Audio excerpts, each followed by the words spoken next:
Do the rich people cringe and say, don't tell them that, Robert? Yes. Don't tell people what you know. Right. Keep them poor. So my father was the head of education, PhD, all that stuff. I go home and ask him, said, why don't we learn about money in school? And he looked at me and says, because the government doesn't let us teach that subject. The government tells us what we can teach and what we can't teach. And I thought that was strange. And I said, but aren't we going to school to learn about money? He says, no, your job is to get a job. I said, but you get a job to earn money. He goes, no, you're supposed to just get a job. I went, no. Isn't the purpose of a job to earn money? He goes, you're correct. I said, so why don't I just learn about money?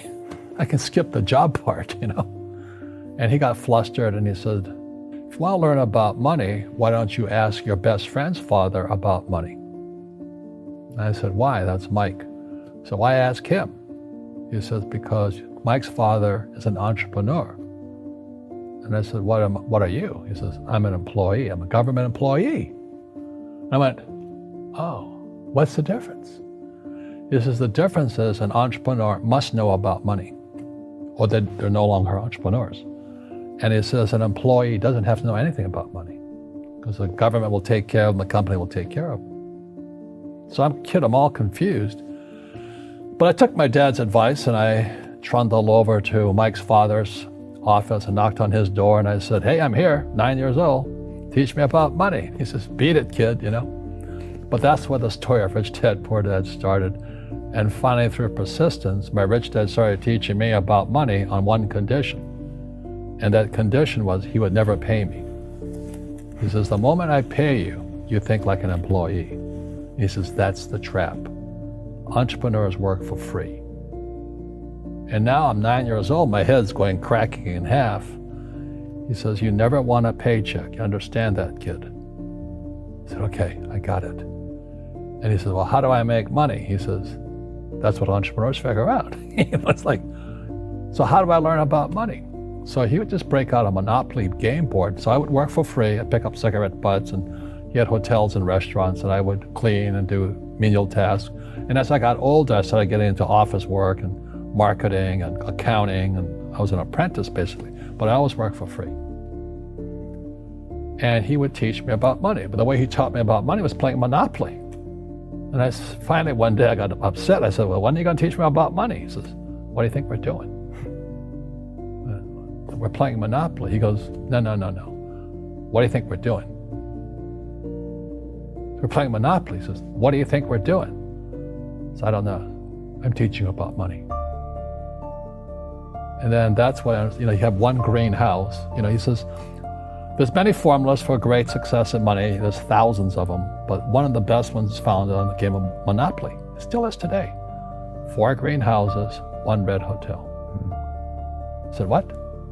He says, one of the greatest ways to acquire great wealth is playing Monopoly in real life. 4 greenhouses, 1 red hotel. Well, is that all there is? He goes, that's it. And he says, what do you think I'm doing? And I went, I don't know. So then he took me out and he showed me his greenhouses. And 10 years later, when I was 19, I was now in school in New York, and I come back to Hawaii, and Rich Dad had bought the biggest piece of land smack dab in the middle of Waikiki Beach. And when you go to Waikiki Beach today, you'll see the Hyatt Regency Hotel. That was his hotel. Just like the game of Monopoly. Just like the game of Monopoly. Acquired assets and they became bigger assets. He just kept what's called an assemblage, because that property wasn't that big at the time. So he had to buy out all the small guys. Because Waikiki was a little dirt water little town. So he'd buy out this shop owner and buy that shop owner. And it took him a while, but he finally assembled this large piece of property. And then he and Hyatt put up this giant hotel. And it just sold for $800 million. So that's how I learned about money.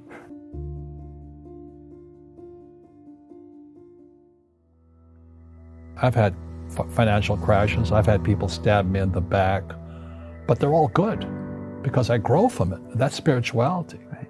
People who are afraid of making mistakes, like they teach in school, they don't ever grow. Because spirituality is there's good and there's bad, there's right and there's wrong, there's up and there's down. Most people only want to be right, they only want to be positive. Well, you can't have that. That's not reality. Well, I wasn't poor by most people's standards, but I came from a family with a poor attitude, if you know what I mean. Because rich, poor, middle class, poverty starts with a fundamental attitude. Poverty is passed on. It's taught in your families. And middle class is taught in families. And so the people right now who are sitting at home, who are struggling financially or worried about money or unhappy, they may be making a lot of money, but unhappy with what they're doing, it was probably taught to you.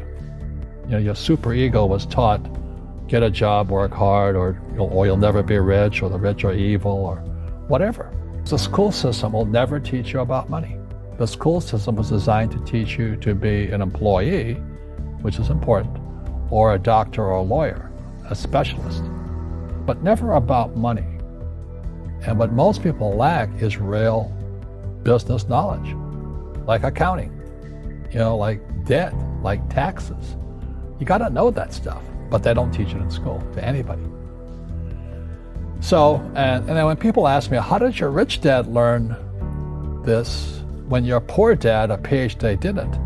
And the answer is very simply, my rich dad was my best friend's father. His father died when he was 13. So his rich dad had this family business at 13 to run. So he had to drop out of school, which was his blessing. There's blessings, and sometimes the blessing doesn't look like a blessing, but it turned out to be a blessing. And then his teachers became his bookkeeper, his accountant, his attorney, his banker, his real estate agents. So he has what I call real teachers, not these fake teachers in school. You see, most teachers in school, they're out of ethics. They teach subjects they themselves don't practice. I asked the teacher, I said, I'm in my third year of calculus now. It was called strength of materials. I said, am I ever going to use this stuff? He goes, no. I said, why do you teach it? He says, because I get paid. I said, do you ever use it? He goes, no. And that's why, you have to, in life, one of the things I suggest to people, you got to find a real teacher versus a fake teacher. And a fake teacher is somebody who doesn't do what they teach. And a real teacher is doing what they teach every day. So my accountants, my attorneys, they're in it every single day. That's how I learn, because every day I'm solving problems in my business. So I have accountants and attorneys and bankers and all these people on speed dial because I'm solving problems with my team.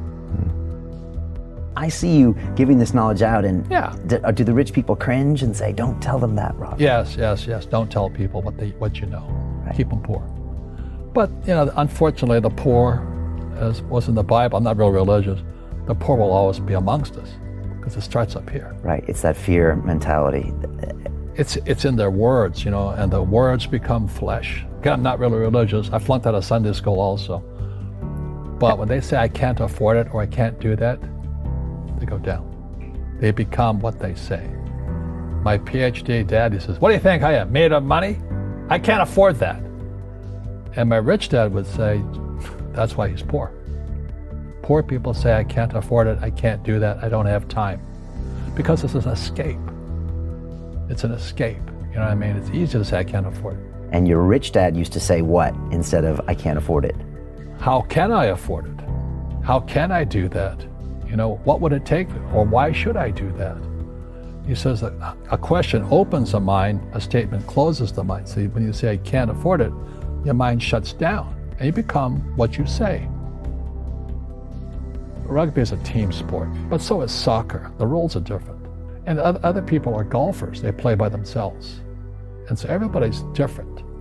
So my game financially is business, number one. Second is real estate. So what I say to young people is, you find your game.